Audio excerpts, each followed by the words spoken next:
全球逆差潮中，中国顺差为何狂飙？全球贸易版图大洗牌，德国、日本、美国所有工业强国集体逆差，唯独中国顺差，是资源国在吸血，还是中国开挂了？今天带你揭开逆差黑洞背后的真相。欢迎来到胡同口万事屋频道。全球逆差风暴。2022年5月，德国打破连续30年的顺差记录，首次出现10亿欧元逆差。同月，法国逆差60亿欧元，英国逆差155亿美元，日本逆差178亿，韩国、印度、越南全线溃败，连美国单月逆差都冲到855亿。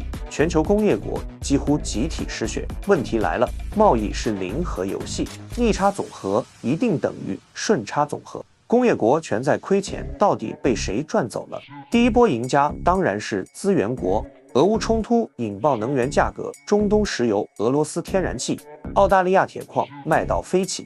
但顺差榜上还有个异类，中国。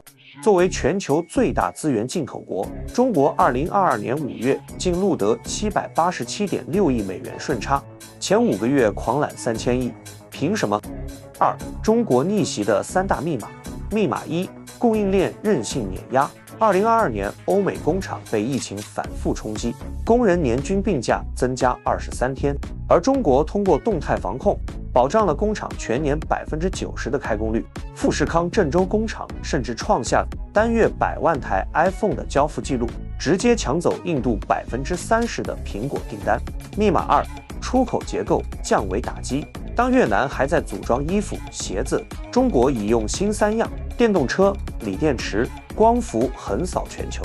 2022年，中国新能源汽车出口量暴增120%，欧洲每10辆电动车就有4辆来自中国。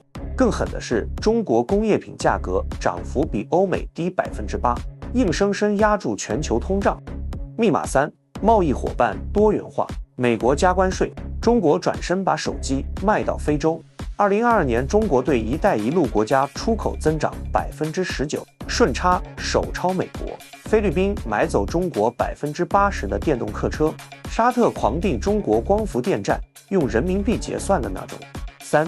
顺差真的是废纸吗？1934年，人民评论说得好：“就中国年年逆差，代表民族工业衰败。”如今，中国顺差背后是3.6万项5G 专利，占全球70%的新能源电池产能。顺差不是废纸，是技术壁垒，是定价权。德国嘴上喊减少对华依赖，2022年却从中国多进口了28%的机械设备。美国强推芯片禁令，结果中国芯片进口量反增15%，因为特斯拉上海工厂1年就要用掉20万片。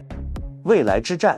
2023年资源价格回落，但中国顺差仍在扩大。秘诀在于制造加服务双出口。TikTok 拿下35国下载榜第1，中国手游占全球市场份额43%。下一站拼的是数字贸易规则制定权。你认为中国顺差神话能持续多久？评论区聊聊。记得关注胡同口万事屋频道。